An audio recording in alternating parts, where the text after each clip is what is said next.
ఒక్కసారి ఆ BC party start అయిందంటే దాన్ని ఆపడం కానీ ఎవరి తరం కాదు. బట్ బీసీలు తమంతా తాముగా అధికారంలోకి వస్తారంటే ఈ టర్మ్ సాధ్యం కాకపోవచ్చు. బట్ వాళ్ళు ఒకసారి పార్టీ రాజకీయ శక్తిగా ఎదిగిన తర్వాత వాళ్ళను కాకుండా ఎవరు కూడా ఎలక్షన్లలో అధికారాన్ని చేజిక్కించుకోలేరు. అలయన్స్ అన్న పెట్టుకోవాలి, లేదా గెలిచిన తర్వాత కొన్ని సీట్లు గెలిచినా కూడా వాళ్ళ పోస్ట్ ఎలక్షన్ అలయన్స్ అయినా కావాలి. అది రాబోయే రోజుల్లో జరగబోయేది. ఇక్కడ నాలుగవ శక్తిగా బీసీ పార్టీ ఖచ్చితంగా వస్తుంది. సో ఇప్పుడు బీసీల గురించి ఇంత చర్చ జరుగుతున్నప్పుడు గతంలో ఆల్మోస్ట్ ఒక 20 ఏళ్ళుగా 30 ఏళ్ళుగా పోరాటం చేస్తూ వచ్చినటువంటి ఆర్ కృష్ణయ్య గారు ఇప్పుడు వెరీ రీసెంట్గా మళ్ళీ బీజేపీ తరఫున రాజ్యసభకు కూడా వెళ్ళారు. ఈ మొత్తం ఎపిసోడ్లన్నీ ఇన్ని జరుగుతున్నప్పుడు ఇవన్నీ వికేంద్రీకరణగా అయి ఉన్నాయి అనిపించట్లేదా? ఇందువల్లే ఒక పార్టీ అనేది వస్తుంది. ఇప్పుడు కవిత చేస్తున్న కుట్రను బీసీలు అర్థం చేసుకున్నారమ్మా. మన దానిలో ఎదిగిన వాళ్ళని ఈ పార్టీలు తన్నుకపోతున్నాయి. తన్నుకుపోసి వాళ్ళ మోచేతి కింద నీళ్లు తాగే వాళ్ళలాగా ఆ పార్టీలలో పెట్టుకుంటున్నారు. వాళ్ళకి ఎన్నడూ ముఖ్యమైన బాధ్యతలు ఇయ్యరు. ఏదో పనికి మాలనే పడేస్తూ ఉంటారు, చైర్మన్లో ఇంకోటో. కాబట్టి ఇంకెంత కాలం. కాబట్టి ఈటెల రాజేందర్ బీజేపీలో అడ్జస్ట్ అయిపోయిండు, తీన్మార్ మల్లన్న కాంగ్రెస్లో అడ్జస్ట్ అయిపోయిండు. రేపు బీసీ ముఖ్యమంత్రిని ఇవ్వాలని కాంగ్రెస్ అనుకుంటే మల్లన్నకు అవకాశం ఇస్తారు, బీజేపీలో రాజేందర్కి అవకాశం ఇస్తారు. కానీ బీసీల పార్టీ కాదు కదా ఇచ్చేది. కాబట్టి మనకి ఎవడేంది ఇచ్చేది? ఇవన్ దగ్గర పోయి మనం ఎందుకు సీట్లు అడగాలి? మనమే ఇతరులకు సీట్లు ఇద్దాం. తమిళనాడులో ఎట్లయితే అప్పర్ కాస్ట్ వాళ్ళు పోయి సీట్లు అడుక్కుంటారో, సింగిల్ డిజిట్లో వాళ్ళకి సీట్లు ఎట్లయితే ఆ పార్టీలు ఇస్తున్నాయో, ఇక్కడ కూడా మనం అది చేయాలి అనేది జయశంకర్ గారు కూడా చెప్పారు. తెలంగాణ వచ్చిన తర్వాత బీసీలకు అవకాశం వస్తుంది రాజ్యాధికారం చేజిక్కించుకోవడానికి. అణగారిన వాళ్లకు వాటా దక్కాలే. ఈ అగ్రకులాలు పార్టీలు పెట్టిన దానిలో ప్రాంతీయ పార్టీలు కానీ అక్కడ జరుగుతున్న జాతీయ పార్టీలు కానీ ఇవన్నీ అగ్రకులాల చేతుల్లో ఉన్న పార్టీలు. వీటి ద్వారా బీసీలకు న్యాయం జరగదని ఎన్నోసార్లు ఆయన మాట్లాడాడు మాతో. ఆయన నెక్స్ట్ కోరిక కూడా అదే ఉండే. తెలంగాణ వచ్చిన తర్వాత నెక్స్ట్ ఏంది అంటే చనిపోయే ముందు కూడా చెప్పాడు, అభివృద్ధిలో అణగారిన వర్గాలకు వాటా దక్కడం లేదు, అది దక్కాలి అని అన్నాడు. ఆయన రాసిన ఒడవని ముచ్చట్లో కూడా ఉంది. కాబట్టి జయశంకర్ గారి ఆశయం అసంపూర్తిగా మిగిలిపోయింది. తెలంగాణ లక్ష్యం నెరవేరినా కూడా ఆ అసంపూర్తిగా మిగిలిన లక్ష్య సాధన కోసం బీసీలంతా కూడా ఆయననే ఐకాన్గా పెట్టుకొని ముందుకెళ్తారు. జ్యోతిబా పూలేను, ఆయనను, తర్వాత శివశంకర్ గారిని, బీసీల కోసం ఎవరెవరైతే కష్టపడ్డారో, బీసీల హక్కుల కోసం పోరాడారో వాళ్ళందరినీ ఐకాన్స్గా పెట్టుకొని బీసీ పార్టీ త్వరలోనే ఆవిర్భవించబోతున్నది. ఎవరున్నారు లీడ్ చేయడానికి? అంటే పర్టికులర్గా ఎవరైనా ఒక పారిశ్రామికవేత్త, లేకుంటే ఒక రాజకీయ నాయకుడా, లేకుంటే పోలరైజేషన్ జరుగుతుందమ్మా. ఇప్పుడు ఐఏఎస్ ఆఫీసర్స్ కొంతమంది ముందుబడి ఇంటెలెక్చువల్ ఫోరం పెట్టారు. చిరంజీవులు గారు అనర్గళంగా బీసీలకు జరిగిన అన్యాయాల మీద, గతంలో కమిషన్స్ ఇచ్చిన విషయాలు, రాబోయే రోజుల్లో ఎట్లుండాలి, మన భవిష్యత్తు ఎట్లుంటుంది, ఆయన అనర్గళంగా మాట్లాడుతున్నాడు. అన్ని దిక్కుల భద్రాచలం దగ్గర నుంచి నిన్న గట్కేసర్ వరకు కూడా మీటింగ్స్ పెడతా ఉన్నాడు. ముందు ఫేస్ చిరంజీవి ఉన్నా కూడా ఆయన వెనకాల చాలా మంది ఉన్నారు. వాళ్ళు వస్తారు, సరైన సమయం వచ్చినప్పుడు వాళ్ళందరూ కూడా బయటకు వస్తారు. సో 2 years ఉంది కాబట్టి బలమైన నాయకత్వం వస్తుంది. అది కూడా నేను చెప్పదలుచుకున్నా. ఒక బలమైన నాయకత్వం వస్తుంది, యంగ్ లీడర్షిప్ వస్తుంది. డెఫినెట్గా బీసీల ప్రమేయం లేకుండా 2028లో ఎవ్వరు ముఖ్యమంత్రి కాలేరు ఇక్కడ. సో ఒక ఇంట్రెస్టింగ్ అంశం. ఇన్ని రకాల అంశాలు అనేవి కనిపిస్తున్నాయి. ఒకవైపు కేటీఆర్కి సంబంధించి అరెస్ట్ అంశం కావచ్చు, కవిత అనే తను ఇండివిజువల్గా తిరుగుతున్నారు, జిల్లాల వారీగా తిరుగుతున్నారు, ఇవన్నీ అనుకున్నప్పుడు కేసీఆర్ ఎక్కడున్నారు అనేది ఇందులో ప్రధానంగా కనిపిస్తోంది. మాజీ ప్రధానమంత్రి మన్మోహన్ సింగ్ మరణం తర్వాత స్పెషల్ అసెంబ్లీ సెషన్ని 1 day కోసం ఏర్పాటు చేశారు. అదే ప్రధానమంత్రి క్యాబినెట్లో కేసీఆర్ కార్మిక శాఖ మంత్రిగా పనిచేశారు.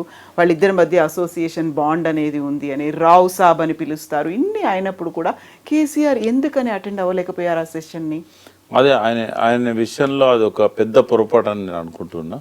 ఒక మంచి అవకాశం వచ్చింది ఆయన అసెంబ్లీకి రావడానికి. అప్పుడు నాన్ కాంట్రవర్షియల్ కదా. ఆయన స్మరణ కోసం పెట్టుకున్న, సంస్మరణ కోసం పెట్టుకున్న మీటింగ్లో ఎవరు కేసీఆర్ని అగౌరవపరచరు కదా.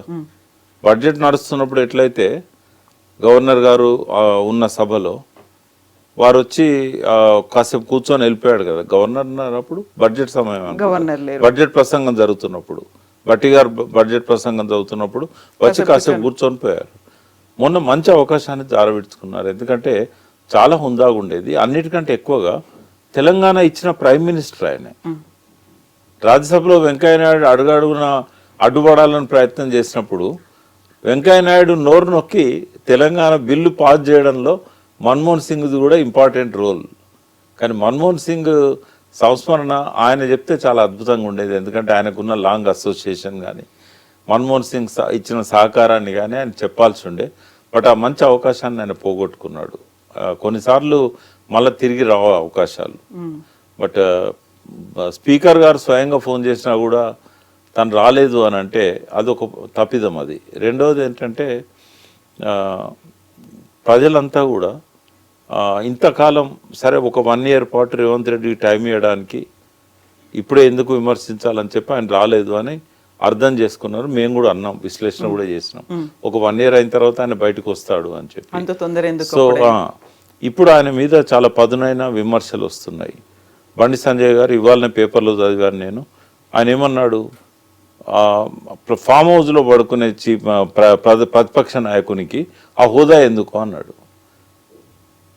అంటే ఈ విషయంలో ఎవరు ఎన్కౌంటర్ చేయగలుగుతారు? నువ్వు రాదలుచుకున్నప్పుడు నీకు ఆ హోదా అవసరం లేదు. ఒకవేళ ఆ హోదా నువ్వు పెట్టుకోవాలనుకుంటే ఇప్పటికైనా బయటికి రావాలి. సరే, ఆయన ఏదో April 27 నాడు వార్షికోత్సవం ఉంటుంది కాబట్టి తెలంగాణ రాష్ట్ర సమితి ప్లీనరీ లాగా చేస్తా అంటే ఆ విషయంలో కూడా భారత రాష్ట్ర సమితి ఆవిర్భావ దినం అది కాదు. మరి తెలంగాణ రాష్ట్ర సమితి ఆవిర్భావ దినాన్ని చేస్తారా, భారత రాష్ట్ర సమితి ఆవిర్భావ దినాన్ని చేస్తారా? వాళ్ళే ఆలోచించుకోవాలి. పేరు మారుస్తారా, పేరు మళ్ళీ మారుస్తారా? ఆ విషయంలో క్లారిటీ ఇవ్వాలి. ఒకవేళ April 27 నాడే వారు ఆవిర్భావ సభ చేసి దానిలో కేసీఆర్తో ప్రసంగం పెట్టిస్తారా? అట్లా పెట్టించినట్టయితే మళ్ళీ తెలంగాణ రాష్ట్ర సమితినే రివైవ్ చేస్తారని చెప్పి ఒక మెసేజ్ ఇచ్చినట్టు కూడా ఉంటుంది. బట్ అప్పటిదాకా ఓపికతో ఫామ్ హౌస్లో ఉండాలని నేనైతే అనుకోవడం లేదు. ఆయన ఎంత తొందరగా వీలైతే అంత తొందరగా బయటికి రావాలి. జరుగుతున్న వాటి మీద ఆయన అసెంబ్లీలో కూర్చోడా అనే దానికంటే కూడా మీడియా ముందుకు రావాలి, ప్రజల ముందుకు రావాలి. ప్రజల సమస్యలను అధ్యయనం చేయడానికి ఆయన యాత్రలు చేయాలి, ప్రజలను కలవడానికి యాత్రలు చేయాలి. ఆయన చేసిన తప్పులను కూడా ప్రజల ముందు ఒప్పుకోవాలి. నేను క్షమాపణ చెప్పమని అడగా, ఎందుకంటే ఇది టవరింగ్ పర్సనాలిటీ, తెలంగాణ ఇచ్చిన ఒక అందరికీ ఆరాధ్యుడైన వ్యక్తి. ఆయన స్థాయిని ఏమాత్రం తగ్గియొద్దు. బట్ ఆయన ఏమన్నా పొరపాట్లు చేసినట్టయితే ప్రజల ముందుకు వచ్చి ప్రజలు చేసిన తప్పును ఆయన చెప్పాడు. ప్రజలు తప్పు చేశారు, నన్ను ఓడించారు. మరి నువ్వు చేసిన తప్పులు కూడా ప్రజలకు చెప్పాలి కదా. ఇప్పటికి కూడా కాళేశ్వరం మీద, విద్యుత్ కమిషన్ చేసే ఎంక్వైరీల మీద ప్రజలకు క్లారిటీ ఇవ్వాల్సింది ఆయనే. మొన్న అసెంబ్లీలో ధరణి మీద అనేక రకాల వ్యాఖ్యానాలు చేశారు రేవంత్ రెడ్డి గారు. ఎవరైనా సమాధానం చెప్పారు? ప్రజలు నమ్ముతారు కదా. ఒకవేళ మీరు కౌంటర్ చేయకపోతే ఎవరు సమాధానం చెప్పాలి? అది హరీష్ రావు గారు, కేటీఆర్ గారు కాదు చెప్పాల్సింది. ఆనాడు రెవెన్యూ మంత్రిగా ఉన్న ముఖ్యమంత్రి గారు చెప్పాలి. మొదటి టర్మ్లో ఆయన లేడు రెవెన్యూ మంత్రిగా, రెండో టర్మ్లో రెవెన్యూ మంత్రి ఆయనే కదా, సాగునీటి శాఖ మంత్రి ఆయనే కదా. మరి అది చెప్పాలి కదా. మరి అది మీడియా సమావేశంలో పెట్టాలి, లేదా తన ఓన్ ఛానల్తో ఒక వీడియో రికార్డ్ చేయించైనా రిలీజ్ చేయాలి. నేనేం చేయను అంటే కొంతకాలం తర్వాత నేను ప్రజలు మర్చిపోతారు. తెలంగాణ సాధకునిగా నేను గుర్తుపెట్టుకుంటారు.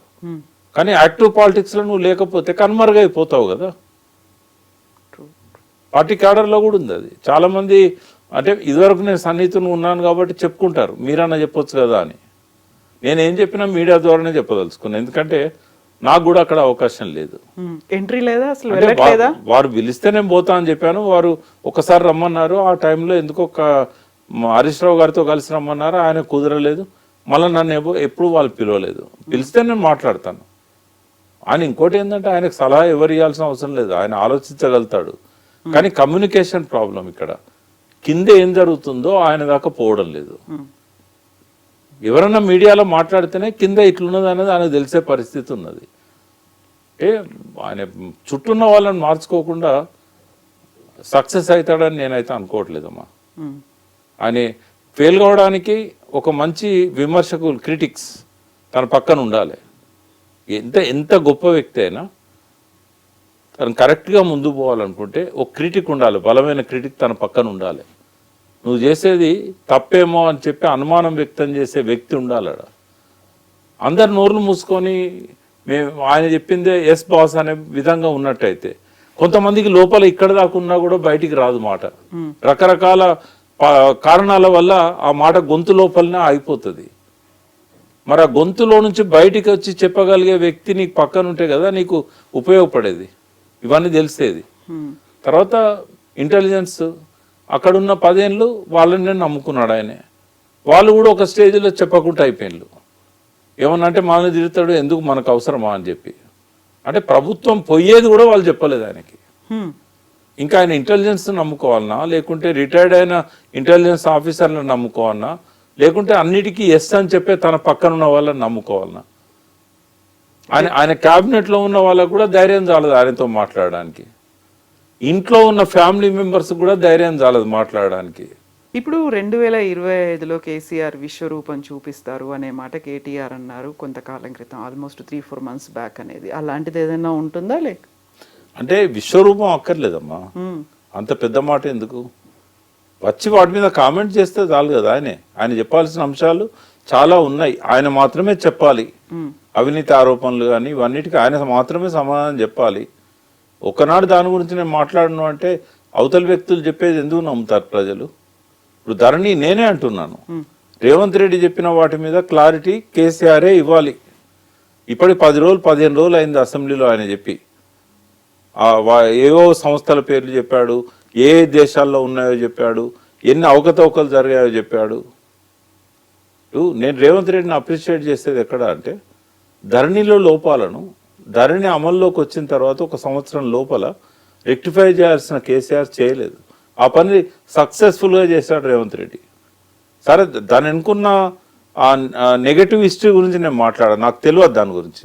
కేసీఆర్ గారు బయటకు వచ్చి చెప్తే తప్ప రేవంత్ రెడ్డి చెప్పింది అబద్ధమా నిజమా నాకు తెలియదు. బట్ నాకు తెలిసింది ఏంది ఒక లాయర్గా అంటే, ధరణిలో అనేక లోపాలు ఉండే, ఆ లోపాలు ఎందుకు సరి చేయలేకపోయినారు 2-3 సంవత్సరాలు. తర్వాత ధరణి ద్వారా చాలా అవకతవకలు జరిగినాయి అనేది ఆయన ఎవిడెన్సెస్తో సహా చెప్తున్నాడు. అప్పుడు రంగారెడ్డి కలెక్టర్గా ఉన్న అమయ్ కుమార్ నా మంచి స్నేహితుడే, నా స్నేహితుని కొడుకు. బట్ ఆయనను కూడా ఈడీ విచారణ పేరుతో తీసుకుపోయింది, ఏమైంది ఎవరికి తెలియదు. మరి కొన్ని లక్షల ఎకరాల భూములు తారుమారాయని ఆరోపణ చేస్తున్నాడు. సిరిసిల్లలో కూడా ఆయన సర్వే నంబర్లతో సహా బయట పెడుతున్నాడు. మరి దానికి ఎవరు సమాధానం చెప్పాలి? ధరణి విషయంలో మాత్రం రేవంత్ రెడ్డి అప్పర్ హ్యాండ్ అయింది. ఇవాళ కేసీఆర్ కానీ కేటీఆర్ కానీ ఎవరు కూడా వాటికి సమాధానం చెప్పలేని పరిస్థితిలో ఉన్నారు.